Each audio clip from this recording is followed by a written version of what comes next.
Vous êtes-vous déjà senti piégé dans une tempête, où tout autour de vous semble s'effondrer et où l'espoir semble être un rêve lointain? Dans cette vidéo transformatrice, nous explorons comment Dieu, dans son infinie bonté, est capable de restaurer des vies, de guérir les cœurs brisés et de redonner un sens, même dans les moments les plus sombres. Préparez-vous à découvrir des histoires inspirantes de miracles et de promesses divines qui peuvent changer votre vie dès aujourd'hui. Si cette vidéo vous touche, n'oubliez pas de liker, de vous abonner à la chaîne et d'activer la cloche pour recevoir des notifications de nouveaux contenus inspirants. En vous inscrivant, vous rejoindrez une communauté religieuse qui croit au pouvoir transformateur de Dieu.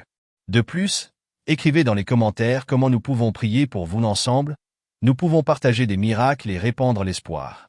En temps de crise, quand tout semble s'effondrer et que le désespoir s'installe comme une ombre lourde, il est naturel de se demander où trouver la force d'avancer. C'est à ce moment que la présence de Dieu se manifeste comme une lumière brillante dans les ténèbres.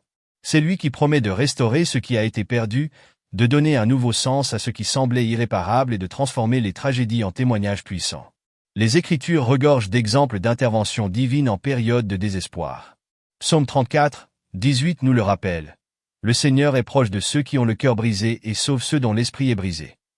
Ce verset résume l'essence de la promesse divine. Dieu ne se contente pas de regarder de loin, il approche, accueille et agit. Souvent, c'est dans le silence de nos larmes et l'écho de nos cris que sa présence devient plus évidente. Imaginez une famille qui a tout perdu lors d'une catastrophe naturelle. Ses biens, sa maison et même son espoir. La tragédie semble insurmontable, mais c'est à ce moment que la grâce divine trouve l'espace pour agir. Grâce à la foi et aux mains tendues des autres, cette famille commence à voir de petits signes de restauration. Un nouveau foyer, une aide inattendue et, surtout, la force de croire à nouveau. Dieu agit à travers des cœurs bien disposés, transformant les vies et renouvelant les espoirs. Mais la restauration ne consiste pas seulement à récupérer ce qui a été perdu. Cela implique souvent une renaissance, un changement profond qui nous rend plus forts et plus conscients du dessein divin pour notre vie. Job est un exemple frappant de cette transformation. Après avoir tout perdu, richesse, famille et santé, il est resté ferme dans sa confiance en Dieu. Et au moment voulu, il fut non seulement restauré, mais béni avec 2 fois plus de choses qu'auparavant. Cette histoire nous enseigne que Dieu non seulement guérit les blessures, mais qu'il les utilise comme base pour quelque chose d'encore plus grand. Ainsi, même lorsque les circonstances semblent sombres et que les réponses semblent lointaines, il existe une promesse qui nous soutient. Dieu est aux commandes, prêt à transformer les cendres en beauté, le désespoir en joie et la perte en témoignage de sa bonté et de sa puissance. Tout ce qu'il nous demande, c'est la foi, car c'est par la foi qu'il fait des miracles. Le voyage de restauration commence par une étape essentielle, reconnaître que nous ne sommes pas seuls. Lorsque le désespoir nous entoure, nous avons une tendance naturelle à nous isoler, à croire que personne ne peut comprendre ou alléger le poids que nous portons. Cependant, Dieu nous invite à lui abandonner nos souffrances, promettant soulagement et renouveau. Comme Jésus l'a déclaré dans Matthieu 11, 28. « Venez à moi, vous tous qui êtes fatigués et chargés, et je vous donnerai du repos. » Cette promesse est le point de départ de tout processus de reconstruction. Reconnaître le besoin de l'aide divine n'est pas un signe de faiblesse, mais de courage et de sagesse. C'est le premier pas vers une véritable restauration, car cela nous rappelle que Dieu est notre refuge dans les moments difficiles. Non seulement il entend nos prières, mais il agit en notre faveur, même lorsque nous ne comprenons pas ses voies. Les histoires de vie transformées montrent l'impact de ce dévouement.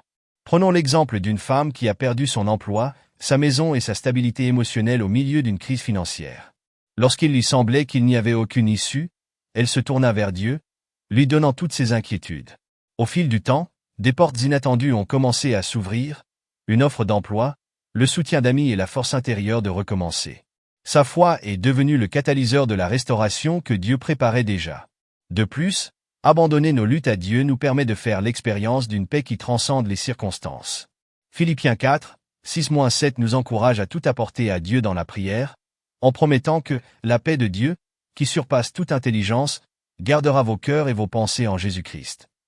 Cette paix nous renforce, nous donnant la clarté nécessaire pour voir des solutions là où auparavant nous ne voyions que des problèmes. La restauration ne signifie pas que les défis disparaissent instantanément. Au contraire, cela peut être un processus long et douloureux. Mais lorsque nous mettons notre confiance en Dieu, nous découvrons qu'il nous guide à chaque étape du chemin, utilisant même nos difficultés pour façonner notre caractère et nous rapprocher de lui. Il transforme nos blessures en marques de victoire, montrant que même la souffrance peut être un instrument de son amour et de ses soins. Lorsque vous confiez vos soucis à Dieu, ayez confiance qu'il agit, même si vous ne voyez pas encore de résultat. Sa promesse demeure, il fait tout pour le bien de ceux qui l'aiment. Dans cette optique, chaque jour devient une opportunité d'avancer vers la restauration et l'espoir. La restauration que Dieu offre va au-delà de ce que nos yeux peuvent voir.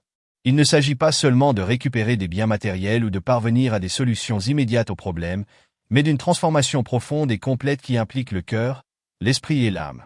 Il travaille à des niveaux que nous ne comprenons souvent pas, en alignant nos chemins sur le but plus grand qu'il a pour nous. Un exemple clair de ce type de restauration se trouve dans la vie de Joseph, dans le livre de la Genèse. Vendu par ses propres frères, il passa des années comme esclave et prisonnier dans un pays étranger.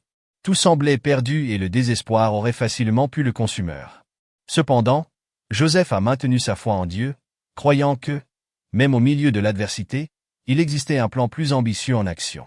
Des années plus tard, il fut élevé au deuxième poste d'autorité le plus élevé en Égypte, utilisé par Dieu pour sauver non seulement sa propre famille, mais des nations entières de la famine. Ce qui semblait être une tragédie insurmontable s'est transformé en un témoignage de rédemption et de dessein divin. Cette histoire nous enseigne que, souvent, les moments les plus douloureux peuvent être le prélude aux plus grandes bénédictions. Lorsque nous plaçons notre confiance en Dieu, non seulement il restaure ce qui a été perdu, mais il le fait d'une manière qui révèle sa gloire et son amour. Cette transformation commence en nous, changeant notre perspective et renouvelant notre force pour affronter les luttes de la vie. Dans les moments de désespoir, il est courant de se sentir impuissant, mais c'est à ce moment-là que Dieu nous rappelle que sa force s'accomplit dans notre faiblesse. Comme Paul l'a écrit dans 2 Corinthiens 12, 9, « Ma grâce vous suffit, car ma puissance s'accomplit dans la faiblesse. » Lorsque nous acceptons cette vérité, nous apprenons à dépendre plus profondément de Dieu, permettant à sa grâce de nous soutenir et de nous guider. De plus, la restauration divine implique également notre capacité à pardonner et à abandonner ce qui nous lie au passé. Dieu nous appelle à nous libérer des blessures et des ressentiments, car ces sentiments peuvent constituer des obstacles au processus de guérison. Le pardon est un acte puissant qui non seulement nous libère, mais nous aligne également avec le cœur de Dieu, qui est miséricordieux et compatissant. La transformation que Dieu opère dans nos vies est complète, englobant non seulement ce qui nous entoure, mais surtout ce qui est en nous. Lorsque nous lui remettons nos douleurs, nos peurs et nos frustrations, il nous façonne selon sa volonté, faisant de chaque difficulté une opportunité de croissance et de chaque défaite un pas vers la victoire. La restauration divine se manifeste également à travers les connexions et les communautés que Dieu place dans nos vies. Souvent, dans les moments de désespoir, il utilise ceux qui nous entourent comme instruments de sa grâce et de sa provision, apportant soutien, réconfort et direction. Ce réseau d'aide est une démonstration claire que Dieu ne nous abandonne jamais, même dans les jours les plus difficiles. Dans les Écritures, nous voyons des exemples puissants de l'impact des connexions inspirées par Dieu. Dans Ruth, nous trouvons l'histoire de Naomi, une femme qui a perdu son mari et ses enfants, confrontée à un désespoir absolu. Cependant, sa belle-fille Ruth a décidé de rester à ses côtés, en disant « Ton peuple sera mon peuple, et ton Dieu sera mon Dieu » Ruth 1, 16. Cette loyauté et cet amour ont abouti à une restauration impressionnante, non seulement pour Naomi, mais aussi pour Ruth, qui est devenue partie intégrante de la lignée de Jésus-Christ. Dieu a utilisé cette relation pour transformer le chagrin en joie et la pénurie en abondance. Dans la vie moderne, les communautés religieuses telles que les églises ou les petits groupes jouent un rôle similaire. Ce sont des espaces où nous pouvons partager nos luttes, recevoir des prières et nous soutenir mutuellement dans les moments difficiles. Dieu agit souvent à travers ces connexions, montrant son amour à travers l'attention et la solidarité des autres. La Bible nous encourage à vivre en communion, comme dans Galates 6, 2. Portez les fardeaux les uns des autres, et vous accomplirez ainsi la loi du Christ. De plus, Dieu peut utiliser ces connexions pour ouvrir des portes inattendues. Pensez à un homme qui a perdu son emploi et qui était confronté à de graves difficultés financières.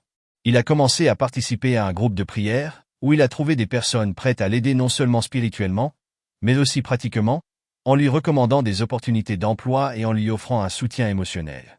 Grâce à ce réseau de soutien, il a pu se remettre sur pied, non seulement matériellement, mais aussi dans sa foi et sa confiance dans le dessein de Dieu. Ces liens nous enseignent également l'importance d'être des agents de restauration divine dans la vie des autres. Alors que nous faisons l'expérience de l'amour et de la bonté de Dieu, nous sommes appelés à les partager, en tendant la main à ceux qui sont également confrontés à des crises. Être un instrument de Dieu dans la vie de quelqu'un d'autre est un moyen puissant de témoigner de sa grâce et de poursuivre le cycle de bénédiction et d'espoir. Par conséquent, La restauration divine passe souvent par les mains de ceux qui nous entourent. Dieu nous rappelle que nous n'avons pas été créés pour marcher seuls et que dans l'unité et l'amour mutuel nous pouvons trouver une force et un espoir renouvelés.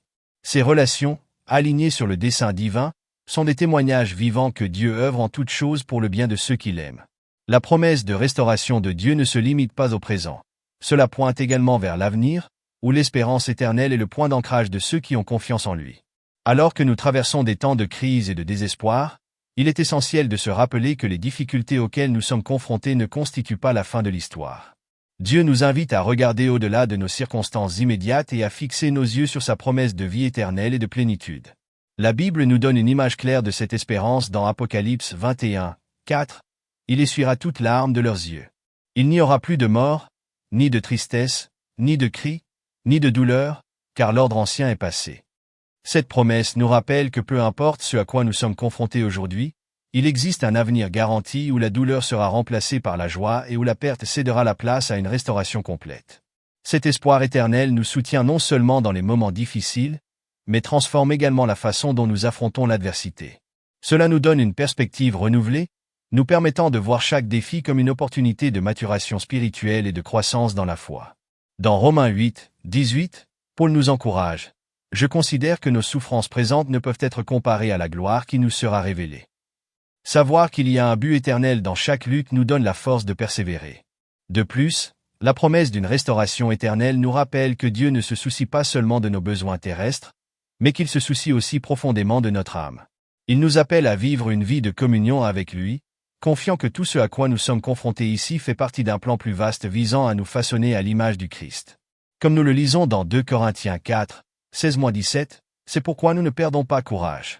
Même si extérieurement nous dépérissons, intérieurement nous nous renouvelons de jour en jour. Car nos souffrances légères et momentanées produisent pour nous une gloire éternelle qui pèse plus que tous. La restauration que Dieu promet ne concerne pas seulement ce qu'il fait pour nous, mais aussi ce qu'il fait en nous.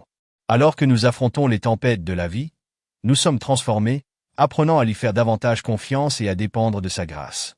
Cette transformation intérieure est un aperçu de la plénitude que nous connaîtrons dans l'éternité lorsque nous serons en présence de Dieu.